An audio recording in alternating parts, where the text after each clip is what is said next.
క్రీస్తు రెండవ రాకడ గురించి మనం తెలుసుకుందాం. నా బాల్య వయసు నుంచి దైవజనుల అభిషక్తుల నోట క్రీస్తు రెండవ రాకడ బహు సమీపంగా ఉంది, కడవరి దినాలలో అంత్య దినాలలో ఉన్నాము, సిద్ధపాటు కలిగి ఉండాలని ప్రకటిస్తూ ఉన్నారు. నేటికి కూడా ప్రకటింపబడుతుంది.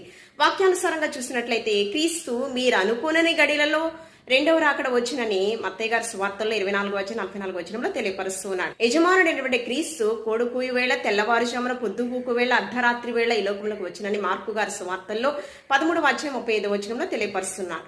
క్రీస్తు రెండవ రాకడ గురించి లోకమందంతటా క్రీస్తు రాజ్య సువార్త ప్రకటింపబడిన తరువాత అంతము వచ్చినని మత్తయి గారి సువార్తల్లో తెలియపరుస్తున్నారు.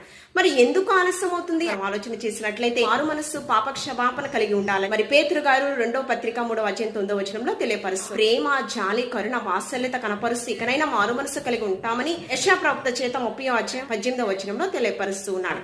కాబట్టి మనమందరం కూడా సిద్ధపాటు కలిగి రోషం కలిగి లోకంలో జీవిస్తూ క్రీస్తు కృపాసనము చేరు భాగ్యాన్ని మనం పొందుకుంటాం.